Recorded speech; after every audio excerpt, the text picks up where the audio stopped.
Hello, everyone, and welcome. Well, that's what I forgot to do. I was just telling Andrea that's what I forgot to do something tonight, and that's exactly what I forgot to do. I forgot to change the logo. There we go. That's the right logo. Welcome to the 3 Wide TV and the Stay Tuned Sports Podcast, not truck series. Man, I'm all out of it now. Once I'm out of my rhythm, Andre, I'm out of my rhythm. But welcome to the Stay Tuned Sports Xfinity series here on 3 Wide TV. I'm Peter Short, and alongside me is Andre Grambush. It is the HarpoonDesign.com 200 here at the Chicagoland Speedway, 200 miles here around this wonderful racetrack. Andre, going to be a lot of fun. This has kind of been a staple on the calendar here for the National Sim Racing Association ever since we started broadcasting on 3 Wide TV. They always put on a good show here. Yeah, Kansas, it's hard to put on a bad show. It's just such a fun venue. We have progressive banking, which often promotes multi-groove racing and gives these guys a lot of options when it comes to how they work their way around this circuit.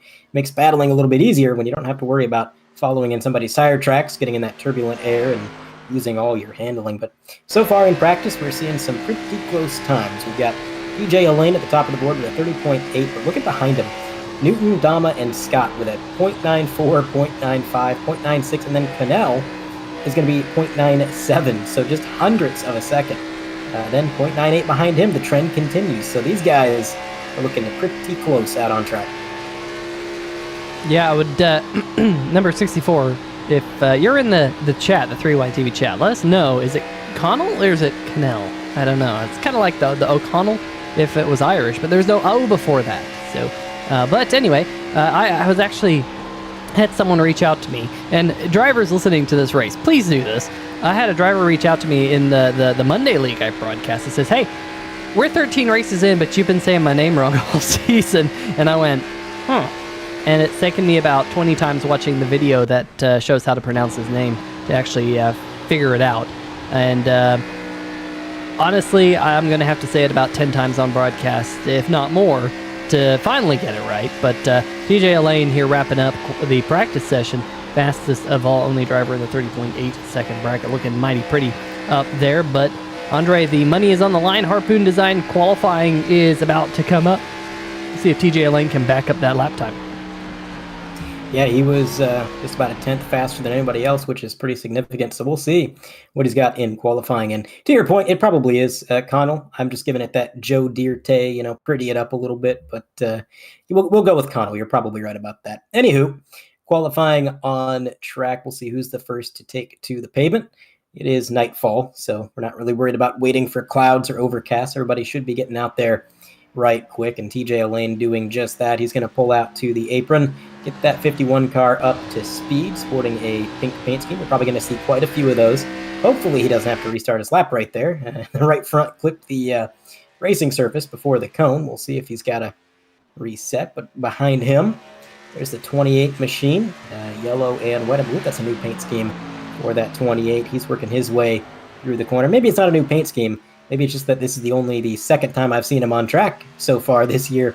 Adam Dama going to try to start his flying lap here. So as Mike Tellier in that 47 machine. Had a lot of good runs to start this year, Peter, but seems like finishing them out has been the difficult part. So hopefully you can get a good finish here tonight. Yeah, that number 47 looking for a good run here. We've seen him run good here at this 1.5 mile racetrack in the past, so we'll see whether that holds true here tonight. There's Steven Lashinsky. Just waiting to see the first real lap time come in. I don't think... oh, there we go. Finally, TJ Elaine, 31.33.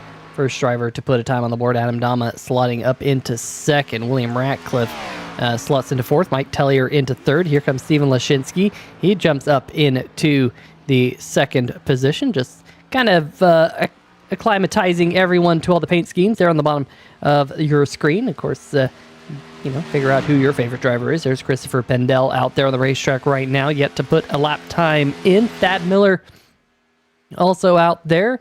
I think we've seen this paint scheme before on Thad's Toyota Supra, usually having a different paint scheme almost every week. Brent McKee in the number 29, our winner from earlier this season at Monza, our one road course that we've had so far. Philip Scott, a road course ringer himself, the number 99. He's just now peeling out of his pit box. TJ Elaine, Andre, we said right as practice wrapped up, we'll see if he can kind of back up his his lap time? Well, he did.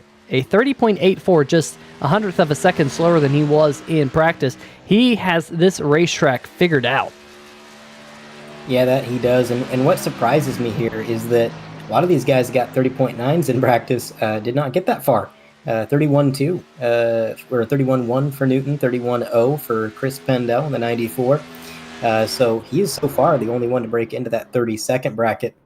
And like you said, just a hundredth slower is all. He's really got this place under his thumb, I would say, because this is a fixed setup league. Everybody is running on the same equipment, same setup. Car is going to handle identically. The only difference is who knows the pavement inside and out. And apparently, for Kansas, that guy is going to be TJ Lane. And I must correct you, Andre. We're at Chicagoland tonight. Very, very similar looking racetrack, though. Both mile and a half racetrack. They're very easy to get confused because they both started in 2001. They both made their NASCAR debut the same season. They're both D-shaped ovals. And honestly, if you drew them on paper, I don't think you'd be able to tell a difference from on a piece of paper. But this is the one that, unfortunately, no longer finds itself on the NASCAR calendar as David Connell hits the wall there on entry into turn number 1. Stay tuned, sports on the hood of that number 64. And unfortunately, Jimbo, well, maybe fortunately, maybe unfortunately, whichever way you want to slice it, but Jimbo not out there on the racetrack. Of course, Jimbo Casterline, Mr. Stay Tuned Sports himself, is not out there on the track because of some dental work. He said he felt a little bit out of it. I said it sounded like he'd be a lot of fun up in the booth if he's a little bit out of it after dental work. No, could be on any type of pain-killing drug. He'd probably still get the track right. Yeah, absolutely, yeah. So, tell you what, Jimbo, if you want to jump into the 3Wide TV booth, let us know in the 3Wide TV chat. We got Floppy in the chat, Jupiter199. Chicagoland doesn't have a straight backstretch. I can tell a difference. Yeah, I think that's Floppy, if memory serves me right. That was, I think, maybe his MSN Messenger from, I don't know, what feels like 40 years ago. But we got Darian Caitlin also in the chat saying, let's go Adam Dama. And there we go. Floppy confirming for me. Thank you, Mike. Hopefully you have a good race here tonight. But qualifying has wrapped up, and it is TJ Lane and Philip Scott who will make up, or both of them will make up our front row here tonight. And good lap times out of both of them. Andre, let's see if we can dial up tonight's starting lineup for everyone at home before, of course, we go into the race info. On the pole, going to be TJ Lane backing up that practice lap almost to the 10th. Philip Scott, though, not far behind, 700ths of a second. Is going to put him on the outside of row 1. Row 2, Chris Pendell on the inside. 4th place, Adam Newton in the 4. Tom Lester is going to take off 5th. And 6th place going to Steven Lashinsky. Rolling off 8th here or 7th, I should say, here at Chicagoland. Mike Tellier and Thad Miller going to be P8. Running out the top 10 is going to be William Ratcliffe and Adam Dama. Back behind them, starting in the 11th position, David Connell. Brent McKee will be on the outside of row number 6. And then rounding out our field here tonight, right there at the back, Justin White in the number 2. And Garrett Gleason in the number 7, Comans Care Chevrolet. A little bit of a smaller field here tonight, but a couple of people were out due to various reasons. And of course, we're moving our way relatively closely, in fact, very closely, if you look at the calendar, Andre, to the playoffs that we have here in the Stay Tuned Sports series. And we're mowing on down. In fact, I have to remember whether tonight is the cutoff race or not. I have to go look at the schedule, and it is indeed tonight. Tonight is the cutoff race, so tonight we will figure out who makes it into the round of 8 next week at Rockingham, which is a fun racetrack to start off the playoffs at. And of course, we got 3 races in the round of 8: Rockingham, Indy, and Kansas, and then we finish out the season at Homestead on October 26th. So after tonight, Andre, only 4 races left this season. Yeah, a bit of a short season, but that just means that every race matters that much more. I also want to point out right there, the number 2, Justin White, did not post qualifying time, but he did grid, so he'll be here in the event. He had a lot of speed last time around, and we saw him get a little bit of bad luck that kind of ruined that speed. But nonetheless, lights are going to be off on the pace car immediately, so it's just one quick pace lap here around Chicago, not Kansas, as they are working their way towards 3 and 4. Again, that little bit of an arched back straightaway. It'll catch you off guard. If you're not paying attention, sometimes that bent straightaway will, well, it'll sneak up on you, make a little contact with the wall, but there is some info on the screen. We got the overall temperature, which is, as expected, fairly low. A little bit of overcast, a little bit of wind, and shouldn't really come into play too much. It should just be pavement, these drivers, and we'll see what they do. Pace car pulls into the pit lane, and he is booking it down to that pace stall, but the green flag goes up. Barney has this race underway. Our pole sitter, TJ Elaine, is going to fire off just about neck and neck with second place Philip Scott down into turn 1, looking to make it a 3-car battle for the lead. Here comes Chris Pendell, 51, sliding up a couple lanes, playing some defense, but he's got some company. Yeah, that was a really good start from Christopher Pendell. Started this race, in third and already looking for second. Might be looking for more here. Off towards turn number 3 and 4 as we got 2 pink machines out front. Of course, October Breast Cancer Awareness Month. Expecting to see a few more pink machines in the field. But for right now, TJ Elaine, Christopher Pendell, Philip Scott, Adam Newton. Of course, Adam with several wins to his name so far this season. Points leader. Coming into tonight, looking to pick up another one, Andre. Yeah, we'll see if he can grab another win. He's got a lot of speed.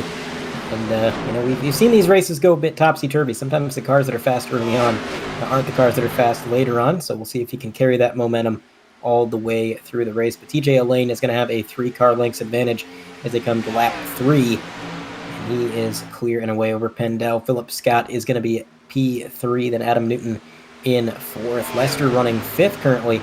And everything's single filing out so far. Everybody just kind of acting a little bit patient, but I would not expect Adam Newton to have that much restraint, as we do have a 2-car battle side by side a little bit further back. I believe that is Lashinsky side by side with somebody. Yep, Lashinsky and Lester in the 48.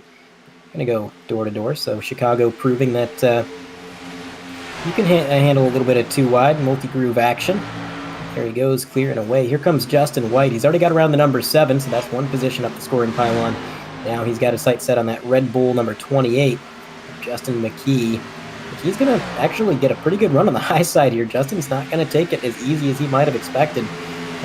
29 car, I apologize, not the 28. But he is really running well up there, and we are seeing a bit of split decision here, Peter. Some drivers are running the top. They seem strong up there. Some drivers are more akin to go down to that white line. So we'll see what lane kind of affects the tire wear going on down the race. Yeah, that is always something that comes into play here is tire wear and the line you decide to run.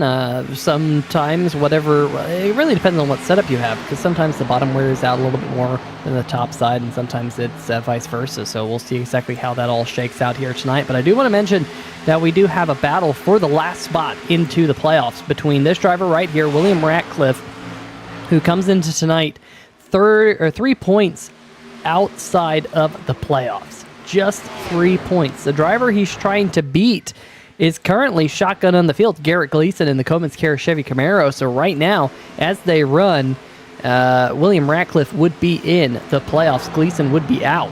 Justin White also has a chance at making the playoffs. He's 7 points behind Garrett Gleason, so he's going to have to finish a few spots in front of both William Ratcliffe and Garrett Gleason if he wants to fight for the championship over the next 4 weeks. So we'll keep our eyes on Ratcliffe, White, and Gleason throughout the night, though.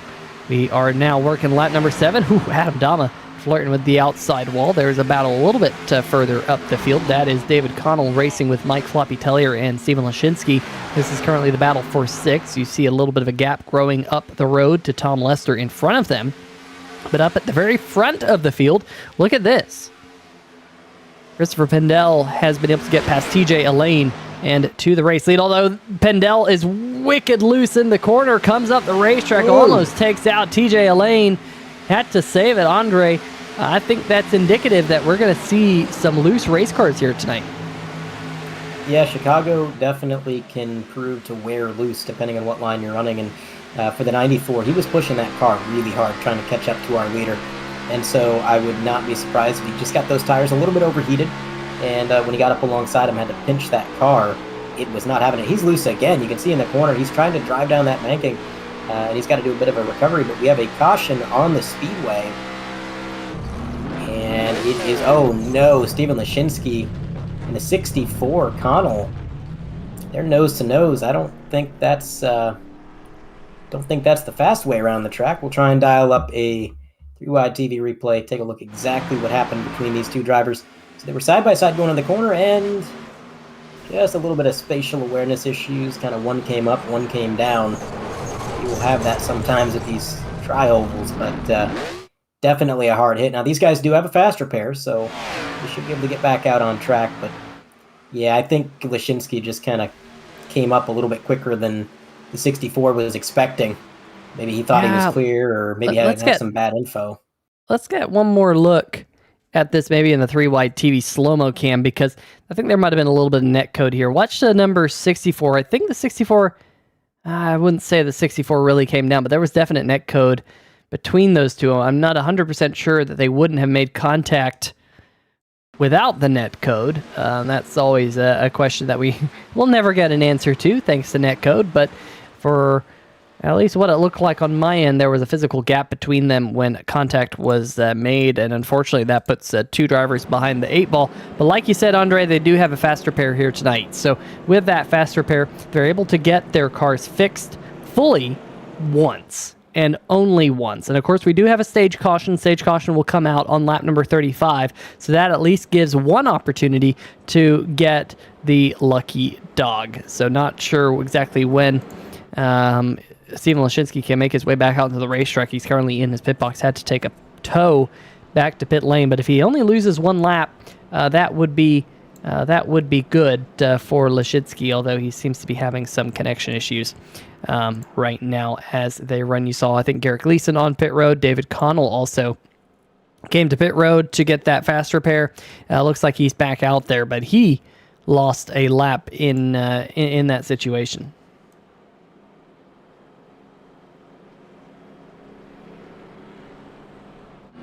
So right now, TJ Lane under this yellow flag out there up at the front of the field. Got Christopher Pendell right behind him. Now, Pendell was 20 points to the good in the playoffs, so we think that really just with starting tonight's race, he's pretty much locked in. If you can say where he is, for sure he's locked in. William Ratcliffe, one of our playoff drivers, well, trying to race in to the playoff with a strong finish here tonight. He's coming down pit road. We saw Garrett Gleason come down pit road in the Coleman's Care machine. Thought maybe he might have some damage, but looks like he's taking care of the Coleman's Care number 7, at least so far. Don't see any significant damage on there. He's got the Intoxicated Gaming logo on there with Dunn Raceway Park right up behind the windows. Coleman's Care, of course, on the quarter panel rear and the hood. Stay tuned, sports. Look, Jimbo's got a little bit of a spot there on the number 7 machine, as well as a capybara. I don't know. Groundhog, capybara. I don't know. You would have to let me know. But it looks like pace car lights continue to twinkle. A little bit longer of a caution flag here. This is one of the older racetracks that we have here in the simulator. Let's see if we can maybe dial up one of these drivers. Let's see if we can dial up my good friend Garrett Gleason here into 3-wide TV booth. Garrett, you got a copy? I guess, Peter. Can't you see I'm busy out here? All right, buddy. Is it a capybara or a groundhog or what's there on that number 7 Coleman's Care machine? No, it's a capybara. It's one of my friends. We always tell her she's a capybara, and I gave up the Zorse for the capybara, so hoping it brings us some good luck here in the number 7 Coleman's Care Chevy. Well, you might need a little bit of luck here tonight. You were 3 points to the good in the NSRA playoffs, racing with the driver who's right behind you, William Ratcliffe, as well as League Administrator Justin White. What's your plan to keep them behind you tonight? Well, it's just nice of Justin to show up, so there's actually an administrator here, because I thought I was going to have to take the reins, so with him here I can at least focus on racing, and you said I have to wreck the number 2 and number 95. That seems simple enough, and we'll keep the capybara nice and safe here as we get ready to go back green. Whoa. 3Y TV does not condone any wrecking, but I do. I work for 3Y TV on Mondays. We want wrecks, we want viewers, we want everything. All right, well, I'll go get him then. Have a good call, guys. We'll talk to you soon. Hopefully in Victory Lane. I won't be there. I'm just kidding. Well, that's Garrett Gleason's thought on the matter. Have to wreck him to get in. Haven't we seen that before from several drivers? But hey, pace car lights have turned off, so that pace car is going to make a turn at the very, very, very last second that it could. And a little bit of wheel spin on Chris Pendel. The field's stacking up a little bit. Everyone gets rolling smoothly, but that was a little bit of a accordion effect. Good heads-up driving from basically everyone to not run into each other. Yeah, that was a close call, and I'm not surprised we saw that out of Pendel. He was the one that was cooking those tires earlier in the race, but despite that, looks like he might get the move done for the lead. He's going to try to clear himself going into turn 4, and he will. So he's going to take it from a lane, at least from the moment, but again, judging by how those tires have looked the last few laps, I can't imagine he's having an easy time up there. It may not be the easiest task in the world to hold on to that lead, but we'll see what he can do with it. Jay Lane, no choice but to slip back into second there. Now into turn 1, what is Lane going to do? He's going to go up to the wall, and he's probably going to get a good run out of the corner, but so far, able to hold the lead. Pendel just doing a little bit of bobbing and weaving here, blocking up and down. Also, Garrett said that he's not going to be in victory lane. Listen, even if he doesn't win... Oh. Sorry to cut you off there, Andre, but Tom Lester just got doored into the wall, I think. Let's see if we can go back and get this one on the 3Y TV replay. He was racing with the 47, a number just a little bit lower than him. Let's see if we can get a look at that, and there was definite contact between the two, and that's a pretty gnarly hit. Let's see if we can get one more look at what happened here to Tom Lester, but that's a lot of right side damage, and this is a racetrack where you do not want that damage, Andre.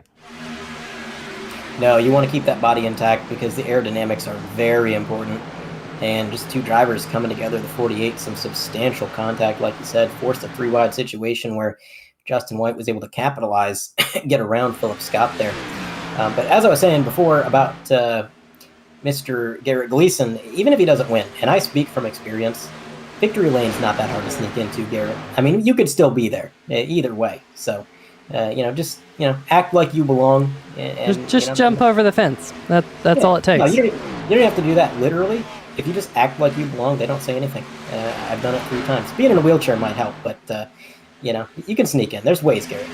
There's ways, Garrett. You heard it from Andre. You didn't hear it from me, but you heard it from Andre. But meanwhile, back here, it looks like Tom Lester is still struggling a little bit. He's got Brent McKee, Thad Miller tucked up right behind him, so he's having to hold them off. Meanwhile, up at the front of the field, Christopher Pendel, TJ Elaine still duking it out for the race lead. Look at that big bump up there by the wall in turn number 4. Good job by Pendel not to hit that bump too hard, because that would send him into the outside wall. Adam Newton's jumped up into 4th. Mike Floppy Tellier Newton up into 3rd. Tellier up into 4th. And look at Justin White. He needs a good run here tonight, Andre. Right now, running in 5th. And of course, we do hand out not playoff points, but at least points here at the end of lap number 35, and we're closing in on that mark.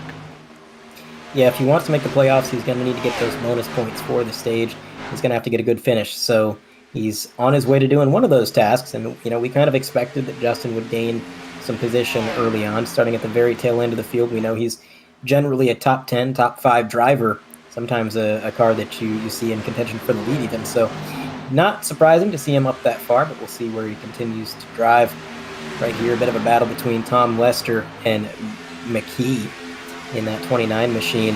Looks like Lester struggling a little bit with that damage. You can see how early he's got to get out of the throttle. The 21 closed in a ton there going into the corner. Actually, I believe that is the 81 of Thad Miller. Although the paint scheme looks like a 21, it may actually be a 21. Mismatched paint schemes, don't you love them?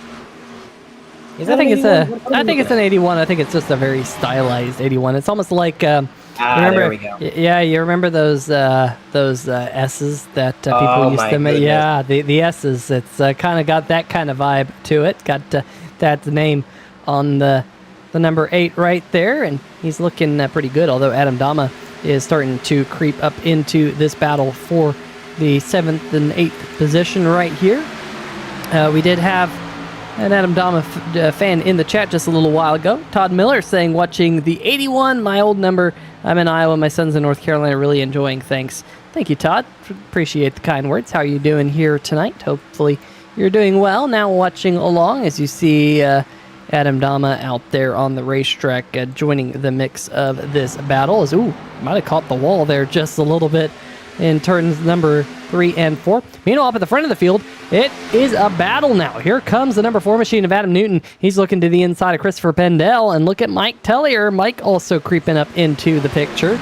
And Mike isn't one of those to often save tires, but sometimes he sets out with that strategy. Sometimes it pays off. He's looking pretty good right now, trying to get to the outside of 4-time winner in the number 4 machine of Adam Newton, but he scrapes the wall, throws up some dust, and I'm seeing some scrapes on the right side of his Toyota Supra. Not sure if that's going to impact his pace or not, but they are locked in a heavy battle here, and now looks like Justin White's starting to close in. He's down in 5th, and geez, they're getting close. I think there may have actually been a little bit of contact between Newton and Tellier. Tellier back into the wall again.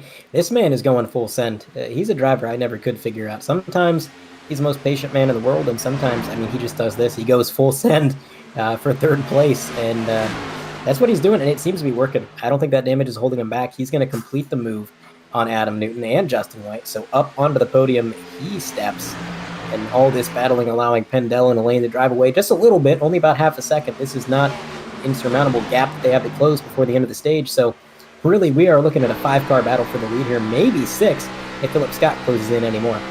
Yeah, Philip is starting to make some inroads. You see their left-hand side of your screen about 1.2 seconds off of the race lead. He's going to be in some dirty air here, close enough to the back of the number 4 of Newton that he won't get all the downforce on the front end of that car just because of the wake, the turbulent wake coming off of the car in front of him. So that's something he's going to have to manage. As you see Justin White still unable to complete the pass. You see Justin White dropping down to the bottom side of the racetrack. He's probably trying to get a little bit cleaner air on the nose to get some downforce, but Philip Scott here following those two in front of him pretty closely. Going to be not quite able to do so as much. We're 10 laps away from the stage caution. It's now Philip Scott. He's going to try dropping to the bottom side of the racetrack, get a little bit cleaner air on the nose, but doesn't seem like that low line is exactly working out for Philip at this stage. Yeah, he's definitely frozen a little bit. We'll see what he can do in the next couple laps. He can definitely pick up a position or two. I don't think he's getting up to the leader, but he's definitely closing. Justin White, and oh no, into the wall. Justin White was following Adam Newton, and unfortunately for him, Newton led him straight to that outside concrete wall. Again, that is not a safer barrier out there, so the car is going to react accordingly, and you saw the violent jolt it gave that machine. Take a look at the 3-wide TV replay.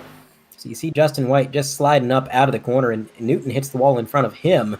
Then Justin White says, you know what, anything he can do, I can do it 3 times faster, and he slammed that wall a little bit harder. It's costing him some time because there goes Philip Scott right around. Yeah, Philip Scott now up into the top 5, I think for the first time here since the drop of the green flag. He fell back pretty quickly in the number 99 machine. Started, of course, on the outside pole, trying to go 2 for 2 this week on 3-wide TV. Of course, won in the Total Nonstop Racing League on Monday night at the Milwaukee Mile. A little bit longer, a little bit faster here tonight, but trying to get that same result as we are getting ever so close now to that stage caution, just 7 laps away now. Trying to pick up the spot on Adam Newton. Got a good run out of turn number 2 under. Not sure if Newton might have had to check up or something. Maybe he got a little bit tight up off the corner, but that gave Philip a run. And Philip going to try and sneak onto the podium here. And it would not be the first time that we saw the 4 get a little bit tight, so that opens the door for Philip Scott to try to take the bottom, but even Philip himself on that banking transition got a little bit loose there, so car's not handling exactly how he would hope. He's going to stay side by side. Here comes Justin White with a huge slingshot around the outside. He's closing into the bumper. Now it's all about where can he actually make the move. Back to the outside, he goes again. Here's another playoff contender. Garrett Gleason trying to get himself a stage point. If he can just get around this 95 and hold it, he may get it, but it's going going to be a door-to-door battle. That high line giving these guys, it's hard to counter, hard to combat, but we'll see. This battle, though, continuing as well. Philip Scott not quite able to complete the move, and Justin White, he is just... Is he trying to calibrate that outside wall, trying to figure out, exactly where it needs to be? I don't know, but he's definitely giving it some love taps. And for second place, like Tellier, Chris Pendell. Pendell, big sideways, fishtailing out of the corner. That's going to give up the position. These guys are just trading every position back and forth. They're coming down to the end of this stage here. The number 2, though, losing so much time after that final wall hit. You can see all that damage to the right side of the car. He is not carrying the corner speed he needs. That is unfortunate way to end this stage after having so much speed. Yeah, it looks like Garrett Gleason was able to get past William Ratcliffe back there, so that's going to be important for playoff implications as Garrett trying to hold on here tonight to his playoff spot. He's behind Tom Lester, who has been fighting a lot of right side damage as well. I just wonder, Andre, if Justin White, knowing what's on the line here tonight, whether or not he's going to use his fast repair on this upcoming caution or not, because he seems to have really lost the pace. Meanwhile, TJ Elaine out front looking absolutely rock solid. There's no one catching him here over the next couple of laps before the stage caution. Meanwhile, Philip Scott's finally got to the outside of Adam Newton. Maybe he's able to make that pass. No, it doesn't look like it, because Newton cleared him there in the middle of the tri-oval. We do have another Adam Dama fan in the chat. We've had more than one here tonight. He just made the move on William Ratcliffe to move himself up into 11th. It's Mark Zitney saying, let's go Dama. You go, brother. Yoda works car for the win. As I think there was something else said there, but got YouTube, like its little notification smiley react emoji thing in the way, so I can't exactly read the whole message, but thanks to have you, or thanks for joining us here tonight. Great to have you in the chat, Mark. Enjoy 3 Wide TV here tonight. But we're expecting to see the caution flag here shortly, and let's keep our eyes on this battle. Pendell down below the white line again. He's been doing that a couple times here tonight, getting loose up off of turn number 2. It looks like he's going to hold on to 3rd. Tellier going to finish 2nd in the stage. Philip Scott in 4th. Adam Newton in 5th. Then Justin White, who was able to make a little bit of a recovery there, close in on that battle in front of him. Thad Miller, Garrett Gleason, he's going to get 8th. Wow, that's going to be big for Gleason to squeak out some more points right there before the caution came out. Yeah, that is very important because his main competition there, with Ratcliffe being outside of the stage point contention, was Justin White getting himself 4 points. But Gleason nabbed himself 2. So, actually, no, he nabbed himself 3, and Justin White got 5. So that is quite impressive, kind of minimizing the damage that Justin White's good finish really caused. And now, if he can just finish this out with a decent finish, he's got a real shot at making the playoffs. That was a great push out of that 7 car at the end of that stage to make those passes. Yeah, Gleason maybe not wrecking him just yet, but definitely making some moves right there late in the stage to move up the scoring pylon. Of course, these drivers do have 3 sets of tires on pit road. That's all they have here tonight. So I expect to see a majority of the field come down, put on their first fresh set, combine those words, under this caution period. So it doesn't look like we're going to have a whole lot of cautions here tonight. We did have one earlier on between David Connell, who will be our lucky dog under this caution, able to get back onto the lead lap here of the harpoondesign.com 200. That's the good news for the number 64. It also involves Stephen Lashinsky, who unfortunately is trapped 2 laps down. So there is David Connell. We'll see if he gets waved by the racing pace car. There we go. Gets himself back on the lead lap. Lashinsky, however, he's going to need a couple of cautions from here on out to get back on the lead lap. Here is your race leader on pit road. Been dominant so far, Andre. Started this race on the pole, fastest in practice, fastest in qualifying, and looking at the best laps of the race so far, fastest lap of the race so far for TJ Elaine. He is absolutely on a tear tonight. Yeah, it's been a pretty dominant race, and I think if anybody's going to take it from him, they're going to have to take it early in a restart and definitely play some defense. Because once you let him get in a rhythm, once you let him get away, it's not going to be a whole lot of recovering from that. Now, this answers a few questions that we had, Peter. These guys obviously not taking a quick repair as they continue to sit in their stall and let their invisible pit crew beat out those dents in the bodywork, try to get things fixed up a little bit. Garrett Gleason spending an extra amount of time, though, I suspect, as a result of a penalty. We'll take a look at the 3-wide TV replay, see exactly what we've got on the menu here for our... Yeah, just kind of curious to know whether or not that damage we're seeing from Gleason might... I think it's new. Let me see if something might have happened under the caution. Because... I'm not, let's see if we can see if something happened under this caution. Here we go. Let's see if we can bring it so you guys can actually see. There we go. But he's coming around okay. I don't see any damage on the number 7 yet. Let's go to 3-wide TV fast motion, the opposite of 3-wide TV slow motion, and see if we can figure it out as a team. Everyone watching all at once. I don't really like to do the fast motion, but sometimes it's really the only way to see what goes on. I still see no damage, so I wonder if something happened, Andre, coming down onto pit road? Let's see if we can see here. He's coming down. Got Brent McKee behind him. Everything looks good so far. Still looking A-okay. Still looking good.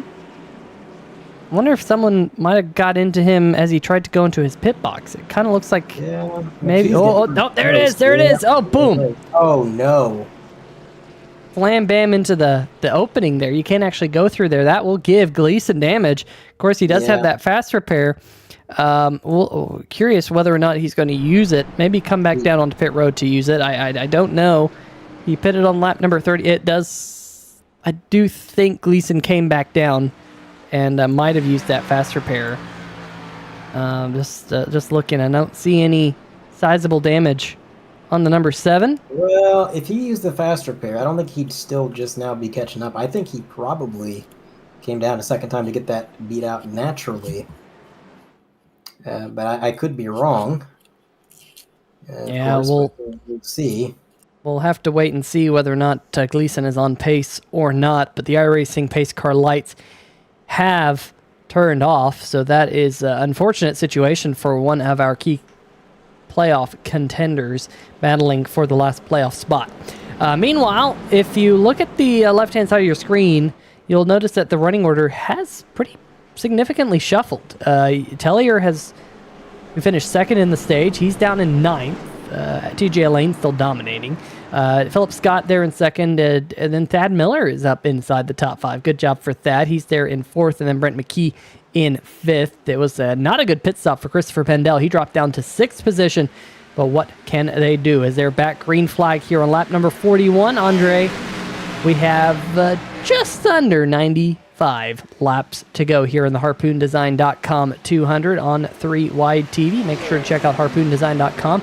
Check them out. I absolutely love their logo. You can see it up there in the top left-hand side of the screen. Looks like an octopus arm coming out of the big H and kind of wraps around.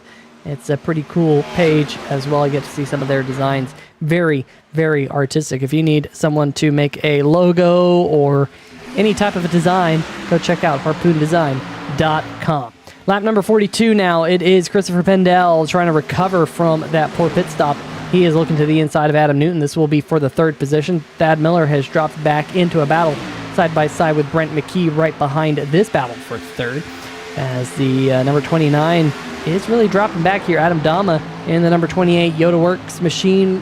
High, wide, and handsome on that high line. Able to duck back in behind 29 of McKee. But definitely some interesting calls. Also interesting call. Steven Lashinsky here. Andre was able to take the wave around. Did not get the lucky dog, but took the wave around. And he is currently being scored 1 lap down in his Chevy Camaro. So if another caution comes out here soon, Lashinsky would get himself back onto the lead lap and back into the mix here tonight. Yeah, that would be a pretty quick recovery for what seemed to be a pretty significant incident earlier in the night. But we'll have to keep an eye on his situation. You got to think if he took the wave around, he's probably hurting on fuel a little bit more than some of these guys. He probably did pit under the caution that he caused, so I would assume he's got a fair amount. He can go a little ways before he's got to really worry about the fuel, but if we don't get a yellow, he's going to be one of the first down pit road. That is one thing to keep in mind. There's Chris Pendel.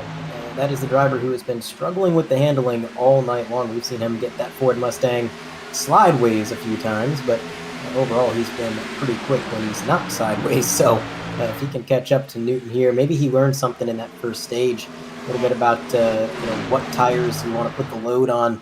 If you wear the right rear, you're going to be loose, and that's his biggest enemy. You see him get a little bit loose right there, which is, it's strange, Peter, because, you sped the first time you did that, that might be indicative of the driving conditions out here. Everybody's going to be getting loose, right? Well, no, not really. We've seen drivers get tight. We've seen Justin White, Adam Newton, a few others get real tight up out of the corner. The 94 is the only one getting that loose, and they're all on the same setup. So I'm a little confused what he's doing differently behind the wheel. Maybe it's just where he's driving on that seam transition. You see him a little bit sideways there. I know driving on that seam can get you a little bit slick, but just an interesting situation. Yeah, it is an interesting situation. Just, kind of going back a couple of seasons, it really reminds me of the way that Matt Cherry used to race here in the National Sim Racing Association. Matt Cherry somehow made a tight race car loose. I just don't know how to explain it, but Matt Cherry was always sliding here in the NSRA. Of course, Matt no longer racing with the NSRA, but Matt Cherry always had us commentators gawking at the fact that he was always hanging it out, unlike a majority of the field in a lot of the races. He definitely had a unique driving style. I wonder if that's similar to Christopher Pendel's driving style, as Pendel finds himself now solidly in the 4th position. Adam Dama inside the top 5. All so good for the number 28 machine here tonight, keeping all 4 corners clean. Might have used the fast repair into that last caution, not 100% sure. I think he's been in the wall once or twice, but it's looking nice and clean right now. Meanwhile, a little bit further back, Garrett Gleason. Here is the Comans Care machine. We saw him really strong late in the run, maybe doing something similar here. He's right behind William Ratcliffe in the number 95. So Gleason's going to slowly but surely probably march his way forward as this run goes on. So we'll see whether or not that does indeed happen. Something to keep our eyes on. Meanwhile, let's keep our eyes on this battle still right here. Thad Miller, Brent McKee, Andre, they've been glued together out there on the racetrack pretty much since the restart, although Adam Dama and Adam Newton now going toe-to-toe. How about this? Well, how about this great run from Adam Dama? We were just saying that, but he's trying to take on here the driver that has won 4 races so far this season in the number 4 machine. Is now more people joining the mix. Thad Miller and Brent McKee, as McKee has a wiggle out of turn 2. Yeah, McKee getting a little bit loose now. So he'll be following that Chris Pendel line, but this is a gaggle of cars. Adam Dama, Adam Newton, Adam and Adam show is McKee behind him, just trying to make that low line work. And it seems like those drivers that are running the mid to low line, those are the drivers getting loose. It seems like there's not as much grip down there. That's why a lot of these guys probably migrating to the top now. Thad Miller is gonna pinch him. A little bit of contact made there. Does the 29 go around? He clips the 47. Oh boy, it's big. There's Justin White, playoff hopeful. May have already used. Oh my goodness! Well, it goes from bad to worse. It's still going bad. Holy smokes! Garrett Gleason's just decided to stop out there on the racetrack, but this is the wreck that would never end, and it takes out a couple of playoff contenders. McKee gets into Tellier, spins him around. Thad Miller, who I think still has a fast repair, then the 9 of Lashinsky gets involved, and someone went flying. Not sure exactly who went flying. We'll have to figure that one out. Might have been William Ratcliffe. Let's go on board with Ratcliffe. As you see the chaos happen in front of him, and then Tellier's just, oh, jeez. There was a hood. And the 95, I think, sent the 47 airborne. We'll see if we get one more look at that, as Tellier ended up being a ping pong ball on the backstretch. Yeah, this was something. I can't say I understand why these guys hadn't started to slow down a little bit when they saw what was transpiring up the road. I mean, they knew the caution was coming out. It was a multi-car incident. Yellow flag's coming. There's no harm in letting off the throttle, especially with a field this small. You're not really going to be losing that many positions, but they kept their foot in it, and then their foot went promptly through their Polands. Yeah, I honestly can't remember if the two of Justin White used the fast repair or not under that last caution, but if he decided to use his fast repair too early, that could be at least playoff opportunity done for him. Thad Miller in the number 81 had to take a tow back to pit road. William Ratcliffe in the number 95 also, I think, had to take a tow back to pit road. Let's get a look of Ratcliffe again. Comes off the corner. There's car spinning in front of him, and Tellier just comes right back up the racetrack and grabs the number 95 machine. Not Tellier, but Gleason had talked about taking out a couple of drivers. Well, it wasn't Gleason that took him out. Yeah, it didn't have to, as the playoff hopeful William Ratcliffe on pit road. We'll see whether or not this is just a tow and whether or not he can use that fast repair. Meanwhile, Justin White also still in his pit box. I mean, it looks like Justin White's number 2 is fine, at least from this angle. Let's see if we can get another angle. No, there's cars in the way. So I'm not sure if he's done a fast repair or not, but for right now, he is being scored multiple laps down. So that's going to be big advantage to Gleason as we work caution flag number 3 here tonight. Yeah, I do believe that is a fast repair for the number 2. We hadn't reached a consensus after that last incident whether or not he did, but I would have to say it's pretty evident he did not take it before, because you can see there is substantial damage on that car, and generally iRacing transfers that damage into the pit road when you go down there, whether you take a tow or not. So the fact that that car is looking pretty buffed out now is telling me he was able to take the fast repair, but as you said, scored that many laps down is not going to be a benefit whatsoever. It's allowing Garrett Gleason to have a huge advantage. Out front, though, the 51 has led continually here in Stage 2. Pendel is second place, Philip Scott P3, Adam Newton in fourth. These guys were just in front of that incident that transpired, so they were kind of in the safe zone, so to speak. But I'll tell you what, if the lights stay on this time, which I suspect they will, why don't we pull in a lane, if I can find him in Discord. Actually, I don't think he's in here. No. Wait, yes, he is. Lights stay on? No, lights are off. Next time, maybe we'll have a word with him. But in the meantime, we're going to get them doubled up, and we're going to be getting ready to go. So these drivers that are still on pit road, they're going to have to make haste here. Hustle back out on track. There's the 47, Mike Tellier. And he's going to line up behind that number 7, the 95, getting that fast repair as well. So good news for some of these guys is they are not out of the game entirely. They're just at a big disadvantage. Do not see Justin White rejoining them, though. I don't know if this is voluntary or what's going on here, but he's still on pit road. He's not going to make the start.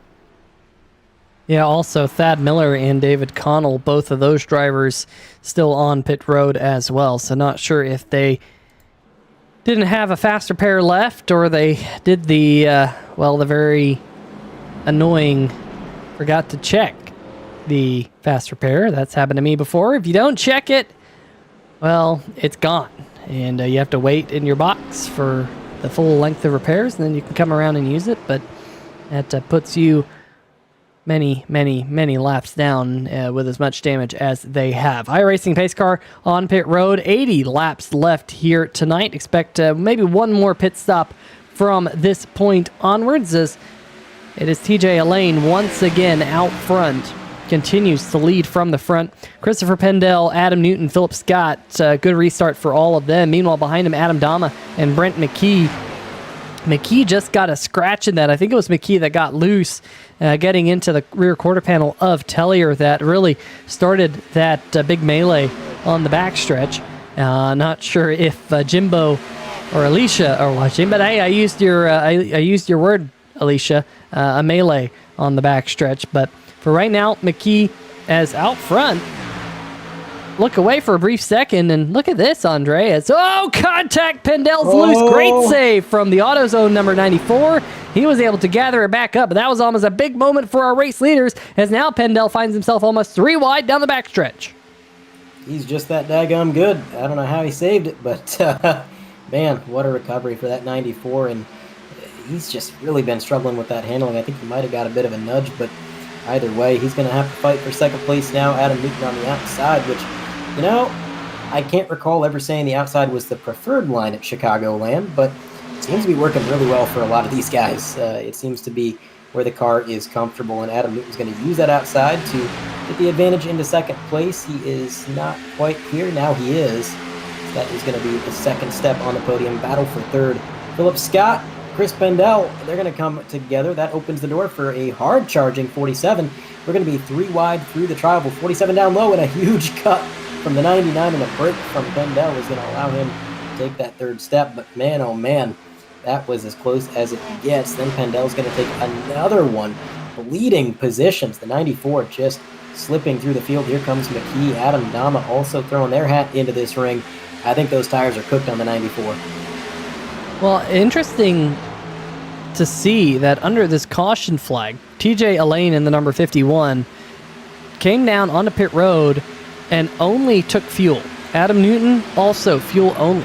Philip Scott, however, in the World Ninja League number 99, he came down and also added tires. So he used his second set of tires. They only have 3 sets, so he's only got 1 set left. Like I said, Andre, probably only one more only one more pit stop from here. So we don't think, at least if it goes green, it's going to play out probably in Philip Scott's favor. But with the rate we've been seeing caution flags, I guess it could go either way. We could go green flag from here, but 3 caution flags, 2 for cause in the opening 60 laps. Let's say, one caution every 30 laps or so. I don't know. Could be an interesting call, but Philip making the use out of those fresher tires, as there's the caution. I was just talking about it. Now 4th caution in the opening 60 laps. Let's see what happened here, as we're hearing that maybe Christopher Pendel, who's been having some wild saves here. Contact. Brent McKee gets into Adam Dama, hooks him, and Pendel goes around with Dama and gets the number 95 of William Ratcliffe. That is night done for the number 95. His playoff hopes go up in smoke with that accident. Let's see if we can get one more look at that one. Yeah, just the 29 probably should have backed out of that one, as that curved backstretch, I think, kind of caught out those 3 drivers and put McKee in a squeeze. Yeah, these guys are probably wishing I was right at the start of the broadcast when I said Kansas, because that probably wouldn't have happened there. But alas, I was at the wrong track. We're here at Chicagoland, and that curve straightaway is going to catch you off guard, like you said. What confounds me is the 95 not letting off the throttle there. Again, the 94 was coming down. It would have been hard to avoid, but the impact would have been a whole lot less if he was going a bit slower. The cautions are going to come out, guys. There's no harm in getting on the brakes a little bit and trying to put yourself in a safe situation. But there goes the number 9, who, boy, oh boy, he needed a lot of things to go right. He needed to be able to get the wave around and then hope that a caution came out in time for him to be able to pit, which it did. Then he needed another caution to get the lucky dog, which he did. And now he's going to be back on the lead lap, equal footing with the rest of the leaders. What a comeback it has been. That number 9 has been climbing that ladder, and it's working out. Yeah, Steven Lashinsky, about 40 laps ago or so, was waving at the turn 2 cameraman up there on the top side of the racetrack when he came to a halt. And now back on the lead lap and back in the mix. Running in the 8th position right now, Garrett Gleason in the number 7 Coleman's Care Machine. He's just now rolling off pit road. Maybe came down added some fuel to his Chevy Camaro. Don't think, well, it was an extended stay. I wonder if he still got some damage from earlier. We did wonder if he had used a fast repair or was still getting that number 7 repaired. I think that's the answer. Still getting it repaired. Got 23 seconds in his pit box. Don't think that was anything to know. Let's see if we can get a quick word with TJ Lane. He is in the 3-wide TV booth. Andre, why don't you take it away with TJ Lane? Mr. Lane, you got a copy? Oh, yeah. How's it going?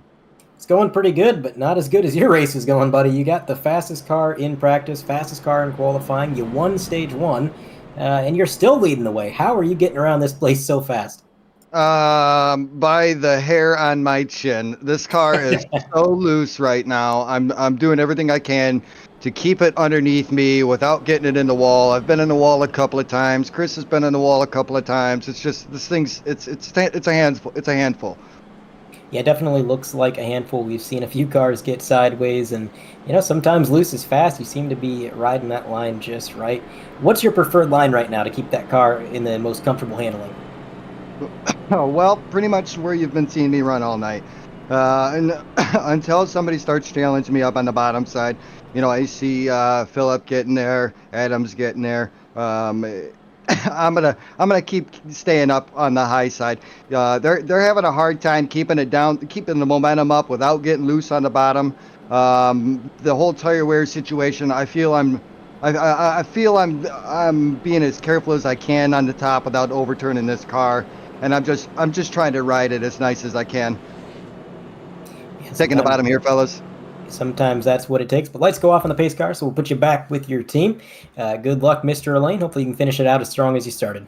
Oh, man, I appreciate it. Thanks, guys.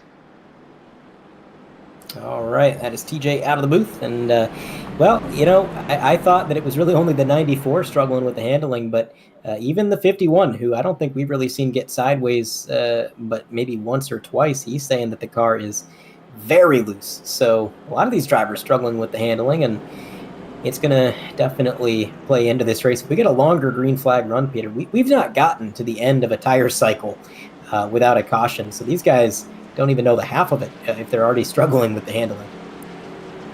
Yeah, that is very true. And unfortunately, William Ratcliffe still on pit road. We thought that was going to be his playoff contention disappearing, and I believe that is the case. Meanwhile, Justin White 4 laps down, Mike Tellier 2 laps down in front of him. Andre, we're going to have 6 caution flags, or maybe the number 2 can take some waiver rounds, but it's going to be a momentous hill to climb for the number 2 machine if he's going to want to get into the playoffs here in the National Sim Racing Association. Green flag back in the air, as everyone can tell, as Brent McKee looking to the inside of Adam Newton. Brent has been involved in kind of 2 back-to-back incidents, but not seeing any damage. Maybe able to use a fast repair on the Red Bull Toyota, our winner from earlier this season at Monza, already in the playoff picture because of that win at Monza. We're going to have, I think we have, I was going to say I thought we had Watkins Glen, but we do not have Watkins Glen to round out this season. We got, of course, no, Pendell's loose again in the number 94, right in front of McKee, and Pendell comes back up on the racetrack, right in front of Tom Lester, who's trying to make a recovery from some early wall contact, as the 48 just blasted his way up into 4th position, but Pendell again getting loose in the corner, Andre. I'm not sure if it's the line he's running. We heard about, from TJ Lane about the line, and speaking of line, he must have run a bad line, because now Philip Scott and Adam Newton are out front. We do think that both Philip Scott and Adam Newton have fresher tires, as they're all having a difficult time holding on to it. Yeah, all 3 of those cars just did some synchronized sliding through the corner. I got to think these guys are really struggling. And what's crazy, Peter, is, usually if the track is loose to begin with, at least once the race goes on, you lay some rubber down, and that rubber kind of increases the grip, even if it's just marginally. But we're seeing the opposite here. It's almost like this track is getting more loose as the night goes on because these guys are struggling even more now. Cars that we've not seen get loose one single time are now starting to slide through the corner. So I don't know, but another position conceded for Elaine. Maybe that's the 3-wide TV ray gun. Maybe we gave him the commentator's curse. But Lester gets around him in the 48. Newton up to P2, and Philip Scott currently top step on that podium. And these two battling it out in their respective blue and white cars. Sometimes at a quick glance, I get these two confused at this point now. But as they work their way through 1 and 2, big gap from second back to third. And now 28 challenging the 51. Peter, I got to wonder, is something wrong with that 51? Did he get into the wall and sustain some sort of damage? Because we have not seen him this far off pace all night long. Even up in that top lane where he said that he preferred to be, he's kind of losing a little bit of pace. So I don't know what's going on, but he's got plenty of time to recover. Lap 71 out of 135. We'll have to wait and see, but a little bit of separation early on. I think, Philip Scott pitted on lap number 52, got 4 fresh tires. He has like 17 lap fresher tires than TJ Elaine. Adam Newton in the 4, he just came down onto pit road. He came down under this last caution, got 4 fresh tires. TJ Elaine has not pitted now in about 35 laps, so he's got significantly older tires than some of these drivers who's racing around him. Tom Lester also pitted on lap number 62, so he's got fresh tires as he's currently in 3rd position. But of course, Elaine still has 2 fresh sets on pit road. Philip Scott and Adam Newton, they don't. They only have 1 set left. So if we get some more cautions here in the final 60 laps, like we've had in the opening 70 laps or so, I think we've now had 4 or 5 cautions, that would just play into the advantage of TJ Elaine, I think. So maybe that's what Elaine is thinking. Let's kind of save some tires for later. With the way caution flags are coming out, he's still holding fairly steady there in 4th, about 2 seconds off. This now battle for the race lead, 3-way battle for the lead between Scott, Newton, and Lester. Yeah, these guys have closed in on one another really quickly, and actually Lester, the fastest among them at the moment. I mentioned it was a huge gap from 2nd to 3rd, and by the time you finished speaking, that huge gap was gone. So no time at all. Lester has caught up to that number 4. See what he can do. But this gaggle of cars right here, this is a scary situation. You've got the 94 who's been struggling with the handling all night long. You've got the 47 who's got nothing to lose. And then you've got TJ Elaine scrambling to get back up front. These are some desperate drivers, and they're going to go 3 wide on the back straightaway almost. Oh boy, this is going to be quite the battle. Follow along as we go through 3 and 4. The 47 so dedicated to that low line, and he gets so close to the quarter panel of the 29, but he just can't quite get there. Now Elaine Pendel going to try to get side by side. Here comes the 29 right in tow. Going to run the 47 low. That's a shallow entry for Tellier. That's going to be a tough corner to navigate. You got to enter that low, but he's able to take the position as Elaine may have just scraped the wall there a little bit. That's going to give the position to Pendel. Up 1 on the pylon. Goes that 94 machine, but this battle far from over. Here we go again. 29 of McKee throwing his hat back in the ring. Says, I'm not going to let you get away that easy. Tries to dive it down to the bottom and not quite able to get there, but there is Justin White behind these guys as well, I should point out. Bottom of the frame, or now to the right of the frame. He is 4 laps down, but he did rejoin the race at least. Not looking good for the playoff picture, but you never know what's going to happen. As we're going to go 2 by 2, 2 rows deep up front. It's going to be Tellier and Elaine, and a little bit further back, Justin White and McKee. These guys, like I said, Peter, a lot of these guys with nothing to lose, getting close to the playoffs, they're not riding around. They're not just content to race. And speaking of not riding around, for the lead, Adam Newton going to get to the bottom of Philip Scott, and he's going to get a half car length advantage into turn 1. Will the 48 use this opportunity to move up? No, not quite, but new leader, Adam Newton. That's going to put the 99 back to 2nd place. That 4 car is on the move, but maybe not quite so easily. 99 is going to take that car to the high side, the safer barrier.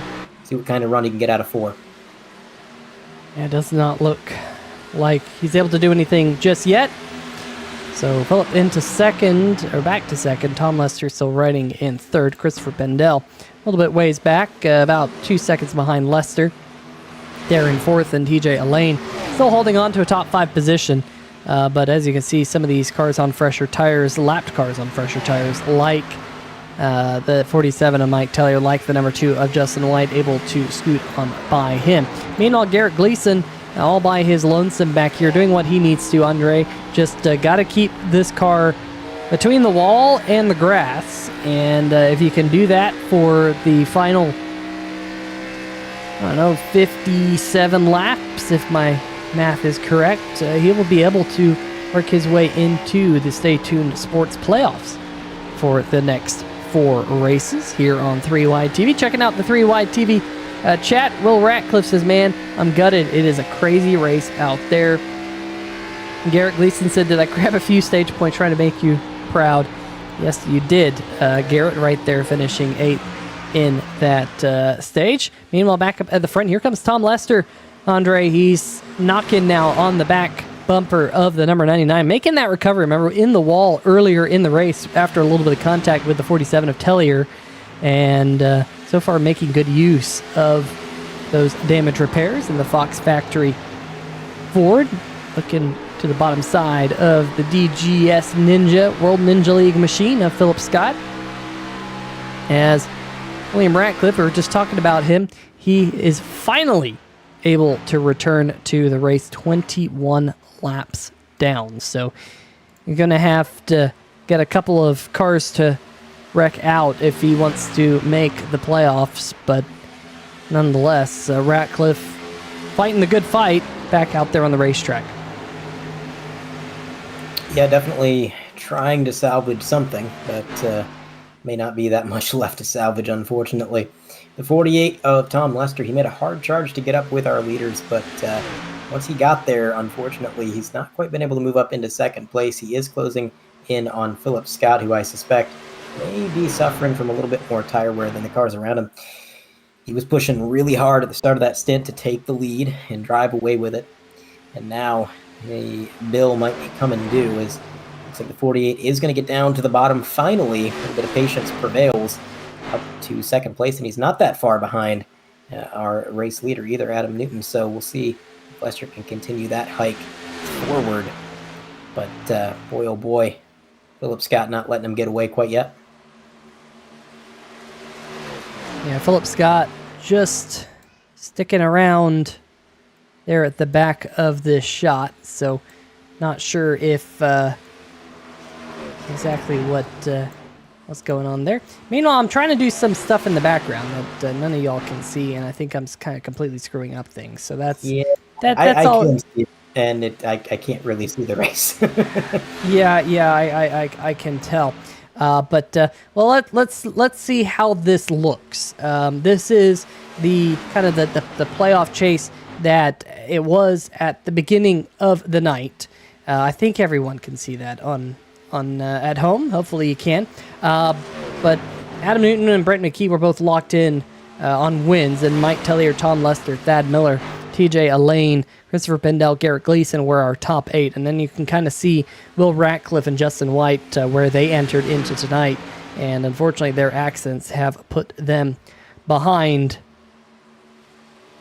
So, good, cool graphic here. Hopefully we can use this graphic going forward. And look, I can make it smaller or bigger or smaller or bigger and do all that all real time here. But let's hide that because we have a battle brewing for the race lead. Here comes Tom Lester. Good job by Lester now hounding down Adam Newton as we come around to 50 laps to go. Yeah, I'll tell you what, once he got around Philip Scott, he really marched right up to that number 4. Now it's just going to be a matter of trying to complete the pass. Now we are getting a little bit further into this run. It's been a little while since we've had a caution, so tires are starting to wear. Might make the overtake a little bit more difficult than it would have been earlier, but nonetheless, he's got a fast car and it's showing. So he's been very patient so far tonight. He's not been overly aggressive, maybe one of the few drivers who's not been overly aggressive, and that may pay dividends as the race goes on. But you do see him get a little bit squirrely out of the corner, as did Adam Newton. Both these drivers just giving it their all in this setup. Just maybe not the most ideal setup for Chicago, but these guys are working through it. And now to the bottom, he is going to pull alongside, at least momentarily, down this curved back straightaway on the bumper. Is he going to give it another send? Yeah, no, yeah, I don't know. He's going to the low line. Let's see what he can do with it. To the quarter panel once again as we go on board with the Ford car, holding his line. And, I like what Newton's doing here. He's not mirror driving. He's not, focusing solely on what Lester is doing. He's just kind of maintaining his pace, running his lines, and letting Lester do whatever he's going to do. And that's kind of the way you got to do it. When you're worried about the handling and just making a lap, you can't really worry about the guy behind you as well. So you're playing it cool. So far, it's worked out, but this is a good battle. Yeah, it is a great battle between these two Fords up at the front of the field. And in fact, currently the top four are all Fords, as you see there from the top side of your screen. Just TJ Elaine, the first Chevy in the field, trying to get around to the next pit stop. Not sure when that will be, but I think we're getting close, if not already in the window where they can make it the rest of the race on one final stop.